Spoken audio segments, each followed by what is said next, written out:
Don José, hay una noticia de última hora, atención, y es noticia económica.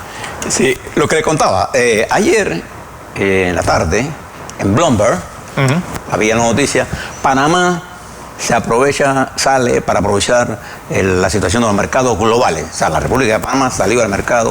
Y hoy aquí, mire lo que le voy a leer, Fernando, dos párrafitos si me lo permite. Claro. Dice, Panamá realiza exitosa emisión de bonos globales con vencimiento al 2033 y 2063. La República de Panamá, en el marco de la estrategia de financiamiento del 2022, incursionó este 11 de enero de 2022 en los mercados de capitales internacionales a través de una emisión de bonos globales por un monto total de 2.500 millones de dólares. Esta operación fue liderizada por el Ministerio de Economía y Finanzas de Panamá, con la finalidad de financiar aproximadamente el 62% de las necesidades de financiamiento del presupuesto general del Estado, que se estiman en 4.000 millones, que incluye amortizaciones de deuda por un monto aproximado de 1.711 millones y el resto para el financiamiento de inversiones públicas. A través de la operación, y esto es la parte más importante, se colocaron 1.000 millones a una tasa de 3.298% con vencimiento en el 33 y 1.500 millones con una tasa de 4.5% con vencimiento en el 2063. Tasas que han sido favorables para Panamá ante un panorama de cambio de política monetaria por parte de la Reserva Federal de los Estados Unidos, el FED, que hacen prever posibles aumentos de los tipos de interés para el año 2022. La reacción del mercado fue positiva, esto es lo importante también, ya que se recibieron ofertas por poco más de 6.000 millones de 160 inversionistas provenientes de Norteamérica, Europa, Asia, Latinoamérica, Medio Oriente. Esto demuestra la confianza de los inversionistas en los extranjeros en Panamá. Con esta emisión, la República disminuye su riesgo de refinanciamiento y mejora los indicadores de crédito mercado. Con el crecimiento económico obtenido en el 2021 y las expectativas de crecimiento en el año 22 y en años siguientes, el gobierno apunta a la consolidación fiscal gradual y al mejoramiento de los indicadores fiscales, económicos y financieros, así como a la sostenibilidad de las finanzas públicas y de la deuda. Esta noticia, usted no la ve en ningún lado. Escucha aquí. ¿Y por qué es importante esta noticia de Fernando? Por las dos cosas que yo le decía. Salimos al mercado ayer, la República de Panamá. Sí. No es solamente un éxito del gobierno del presidente Cortizo, es la República de Panamá. Salimos al mercado. En el mercado global colocamos 2.500 millones y una oferta de 6.000, con intereses bajo la FED ayer. La Reserva Federal anuncia una posible aumento de tasa de interés. Disminuimos el riesgo país. Imagínense, la de Argentina está pagando 25%. Sí. 20% de diferencia entre el panameño y el argentino. ¿Y El Salvador? 14%. Yo se lo leí. 6%. Entonces, nosotros estamos aprovechando esta coyuntura. Y aquí es donde tenemos que centrarnos. Porque al resolver este problema, nosotros tenemos ahora que resolver los otros problemas internos que tenemos. Porque todo esto está dirigido a poder generar empleo, poder generar movimiento. Mire lo que pasó con la apertura de la ciudad hospitalaria. La cantidad de filas de gente buscando trabajo. Impresionante. Y me agradó que estas obras, que son las que generan empleo, son la infraestructura que necesitamos desarrollar para poder generar empleo. Y por eso que tenemos que manejar tanto la economía como la salud pública en estrecha colaboración, porque este año 22 es un año de mucho esfuerzo. Tenemos que consolidar para poder situarnos al nivel que estamos en el 19. Eso es fácil de decir, pero es complicado porque este año es un año muy duro. Mire lo que acaba de pasar ayer en Argentina, damas. En Argentina un apagón en todo lo que es la gran Buenos Aires y más de 700.000 personas quedaron sin luz en medio de uno de los calores más espantosos que usted se puede imaginar. La temperatura estaba en 41.1, uno de los más altos de la historia de esta región, que se quedó sin luz y que tiene un spread o una sobretasa de 20%. Entonces, esta noticia deberá ser primera plana mañana. Ojalá, hombre. Estas son las noticias que nosotros tenemos que impulsar para debatir. ¿Qué nos falta ahora resolver? Resolver el problema de mejor entendimiento, salir de la lista, resolver el problema de las negociaciones con Minera Panamá, resolver el problema de nosotros cómo vamos a impulsar las obras de infraestructura, que arranque todo eso, para que veamos más gente buscando trabajo como usted lo está viendo en la ciudad hospitalaria, pero con la perspectiva de encontrarlo, porque así bajamos la tensión que hay en el mundo y particularmente en Panamá. Nosotros tenemos todas las condiciones. Aquí está esta noticia que nos dice a nosotros la confianza que el mundo tiene. Confianza en el mundo que tiene, hombre. Vamos con las efemérides de hoy. ¿Qué hizo noticia en la historia?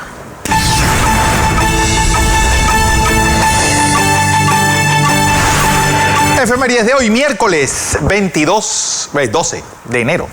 Bueno, vamos hasta 1900, no sé, ahí salía 22, pero en fin. Vamos a 1910, porque un día como hoy, los Estados Unidos, a través de su Congreso, aprueba la ley contra la trata de blancas. Bueno, un atavismo que ha quedado desde ese tiempo. ¿Por qué se llama trata de blancas? Porque la prostitución entre negras e indias sí estaba permitida. Sí, era cuando uno prostituía a mujeres de raza blanca, por eso se llama trata de blancas. Por eso es un racismo. Eso es un racismo, y que, por cierto, pues en Estados Unidos esta ley existió como tal hasta 1967, pues cuando el Congreso aprueba otra que obviamente tenía que ver con las mujeres en general.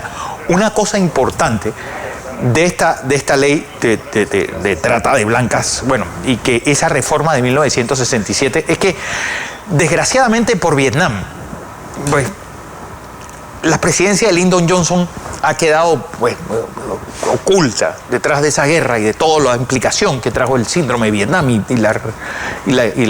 ese quiebre que hubo en la sociedad. Pero Lyndon Johnson puede haber sido el presidente que más reformas para eliminar la segregación y la diferencia social de esa gran nación pues, introdujo en los Estados Unidos. Pero en fin, vamos a 1946, porque un día como hoy, la Asamblea General de la ONU crea el Consejo de Seguridad.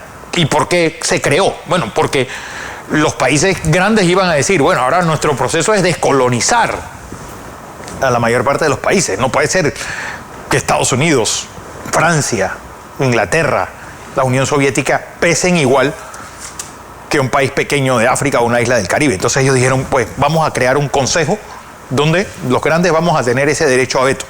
Y así quedó. Y así pues se crea en ese consejo los miembros permanentes, que son los 5 grandes del mundo. Pues han introducido ahora, bueno, China, que en ese momento era Taiwán, la que se reconocía, pues Alemania, que era una especie de estado paria después de la Segunda Guerra Mundial también, y los miembros no permanentes de este consejo. Vamos a 1970, porque un día como hoy se da una de las tragedias que yo creo que sin la televisión el mundo no lo hubiera visto de la forma como se vio, cómo quedó esa. Para la generación anterior a la mía fue, ¿se acuerdan las imágenes del USA for Africa y de Etiopía? Bueno, para la generación anterior a la mía fue la guerra de secesión de esta pequeña república de Biafra en Nigeria. Una guerra realmente, bueno, que el ejército nigeriano decidió cercar el país y matarlos de hambre. Una lucha heroica del pueblo biafreño, recuerden, un país riquísimo como lo es Nigeria. Bueno, y ahí pues se logra pues aplastan los militares nigerianos esta efímera república de Biafra. Vamos a 1991, porque pues este es uno de los políticos más sagaces de España, sin lugar a dudas. Vicepresidente desde el primer momento con Felipe González, ese dúo que vino, por cierto, de la ciudad de Sevilla. Bueno, un día como hoy se destapa el escándalo que implicaba a su hermano, que por cierto se llamaba Juan Luis Guerra. Bueno, y que tenía una oficina, una especie de oficina de tráfico de influencias en pleno barrio de Triana en Sevilla. Bueno, este señor, pues, teniendo los embates que hay que tener, y dijo, me voy. Y un día como hoy, Alfonso Guerra renuncia como vicepresidente de gobierno. Siguió en política. Él se retiró el año pasado, pero alguien que tiene un salero y siempre tuvo, pues, andaluz, esa chispa andaluza que la verdad es que el tándem de Felipe González y Alfonso Guerra, pues esos muchachos, como le decían, llegados de Sevilla, y que tenían con ese, pues, el primer gobierno cuando aparecieron, irrumpieron ya en 1982. Dieron mucho que hablar de la España de hoy día. Vamos a 1991, porque hoy se dio una sesión conjunta y tanto el Senado como el Congreso de los Estados Unidos aprueba al presidente George Bush el empleo de la fuerza contra Irak. Y un día como hoy, pues estaban las cartas echadas y al final, pues una invasión que se dio, este Bush no, sino el papá, el empleo de la fuerza y la operación Tormenta del Desierto, que empezó el 15 de enero, bueno, con el señor Colin Powell ahí atrás, ahí como secretario de Estado, en su momento como jefe del Estado Mayor. 2021, un día como hoy, la Cámara de Representantes, ahí mismo en Washington, pues aprueba la resolución de la enmienda 25. ¿Cuál es el objetivo? Pues aprobar una resolución para culpar al presidente Donald Trump de los hechos ocurridos durante el Capitolio el 6 de enero de esa semana. Bueno, sigue siendo un misterio qué pasó, hasta qué punto el expresidente Trump estaba inmiscuido en todo lo que usó. Bueno, ahí está uno de los grandes héroes de la democracia en ese día, que fue quien era en ese entonces vicepresidente de Estados Unidos, Mike Pence. Volvamos al presente, que ya está con nosotros el ingeniero José Blandón Castillo y sus comentarios nacionales.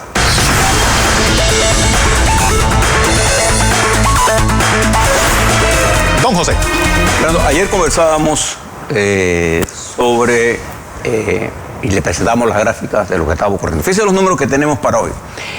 El porcentaje de positividad de nosotros hoy se sitúa en 25%. Recuerda que hace unas semanas estábamos en 4,2 y vamos subiendo. Eso se obtiene de dividir 4.105 casos positivos entre el total de pruebas de 16.502, da 25% de positividad, 25% de positividad. Ayer se aumentaron el número de fallecidos. Tenemos 10. A 8. 8 más 2. Más 2. Nosotros lo contamos, como no podemos determinar estos dos dónde ubicarlo en el tiempo, los contamos al día en que se reporta. Lo hemos hecho históricamente así, que no lo vamos a tirar para atrás. Vamos a decir 10 porque son reportados en el día de ayer. Por eso lo tenemos. En UCI hay 40 personas y en salas hay 339. Observe ahora lo que veo ayer en las gráficas. A este volumen tenemos un control de pacientes relativamente bajo, tanto en hospitalizaciones como en cama. Y esto se debe a una cosa fundamental. Nosotros tenemos un alto nivel, más de 1.600.000 vacunas se han aplicado. No sé, más de 6.6 millones de vacunas se han aplicado. Yo no sé por qué saqué 1.6, 6.6 millones. Estoy redondeando, son 5 millones, 6.6, esta es la cifra global. Y estamos aplicando vacunas a los muchachos y tenemos vacunas para aplicar. La vacuna tiene una ventaja para usted, es que baja los niveles de agresividad de estas nuevas variantes y además al hacerlo usted se queda en su casa, hace su cuarentena en su casa y baja la presión sobre el sistema hospitalario. Hoy la República de Panamá está en una cuarta ola en ascenso. Nosotros podemos, en los modelos que tenemos, nosotros podemos predecir que vamos a ir en ascenso. Y es probable que en las próximas 2 semanas lleguemos al nivel de meseta de esta. Ojalá lleguemos con las cifras que tenemos, pero uno siempre se prepara para el peor escenario. Si nosotros seguimos así, en 2 semanas llegaremos a la meseta de esto y bajaremos. Lo que le explicaba en el mundo que está ocurriendo con esta variante Omicron es esta tendencia. Tanto en Estados Unidos, que se espera, ayer conversaba con un especialista en modelajes epidemiológicos de los Estados Unidos, me está explicando cómo ellos están mirando esto y las diferentes opciones. Acuérdense que cuando uno corre esto, lo corre bajo diferentes escenarios y bajo diferentes tasas, y por eso puede tener la máxima, la media y la mínima. Y en este caso, todas las tasas están indicando una caída, así como se empinó, así mismo es como una caída de rebote, es un rebote, y caímos rápidamente. en los Estados Unidos, pasó en Sudáfrica, está pasando en Inglaterra, y nosotros debemos esperar un comportamiento parecido. Entonces, pero vienen los días más complicados. Y aquí es donde tenemos que actuar con la prudencia. Y veo en el panameño ahora el interés, no solamente de hisoparse, sino de vacunarse. Y el interés de los panameños de vacunar a nuestros hijos. ¿Cuál es el peligro que tenemos? Bueno, tenemos el peligro de la incertidumbre. Nosotros no sabemos si esta nueva ola que ha producido tantos enfermos, el virus produzca una nueva variante de interés. Porque está produciendo, hay cientos y cientos de variantes, pero sin mayor consecuencia. Pero hay variantes, que es la que nos estamos mirando, y en este caso Omicron, cuya importancia está en la velocidad. Y esto podría tener, fíjese la palabra que uso, cuando usted escucha en ciencia la palabra podría, no estoy afirmando absolutamente nada, es que en la evolución de esto, esta nueva variante, al producir una masiva infectación, puede producir una masiva inmunización. Entonces, el virus chocaría, se quedaría sin cuerpo donde penetrar. Este virus, el Omicron, tiene una cosa interesante, ¿no? Las 30 mutaciones que están alrededor de él y cómo actúa. Entonces, nuestros científicos, tanto de Panamá como del mundo, están estudiando para informarnos, y nosotros, cuando tengamos la información científica adecuada, le estaremos diciendo. Pero hoy Panamá está bajo la amenaza de esta variante, con una gran ventaja que tenemos, es que tenemos mucha gente vacunada. Ha habido una cantidad de gente que ha sido infectada, y que tenemos una reducción sustancial en la mortalidad, y tenemos más experiencia. No hay cura todavía. Hay una pastilla por ahí que se habla de ella. Sí. España está adquiriendo 340.000. Pero en fin, estamos frente a esa realidad. En el plano nacional también, y quiero decirles que esto que yo lo acabo de leer del Ministerio de lo que nos pasó a nosotros ayer en el mercado internacional, debe abrirnos los ojos a todos. Porque estas son cosas financieras que debemos entender. Todas las amas de casa que manejan los presupuestos diarios, que hacen maravillas. Yo creo que las mejores economistas que yo conozco son las amas de casa. Son las mujeres que administran, no las amas de casa, las mujeres que administran la casa. Porque nosotros tenemos a poner amas de casa como si fuera un empleado, no. A las mujeres que administran, que con los recursos, porque esa es la economía. Cómo aplicar los escasos recursos que uno tiene ante unas necesidades infinitas. Esa es ¿o no es así? Esa es la economía. Sí, tiene una restricción clara. ¿Cómo? Un presupuesto al centavo. Sí, cómo administrar recursos finitos para necesidades infinitas. Y cada vez que yo resuelvo una necesidad, se abre otra. En el mundo de hoy, los que vivimos en el mundo hoy vivimos bajo mejores condiciones de los que vivieron hace 100 años. Pero nosotros nos aspiramos a que todo el mundo tenga las mismas condiciones. Nosotros aspiramos a que todo haya una mejor equidad del desarrollo ahora. Bien. Entonces, es importante que esto que está saliendo en el mercado, esa confianza del mercado a salir a respaldar a Panamá, es una confianza que necesitamos desarrollar nosotros los panameños y panameñas para empujar la economía. Y aquí juegan todas las fuerzas políticas. ¿Qué necesitamos? Justicia. Creo que la Corte Suprema de Justicia nos tiene que garantizar a nosotros el cumplimiento de la ley, la Constitución y los convenios internacionales, para que los fiscales actúen en el marco de la ley. Y si un fiscal está equivocado por cualquiera sea la razón, y podría estarlo, sin duda alguna, el juez sea el custodio de la legalidad. Así que funciona el sistema. Esos pesos y contrapesos. Un contrapeso.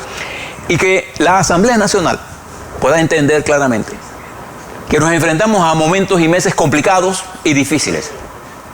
Este no es un año fácil.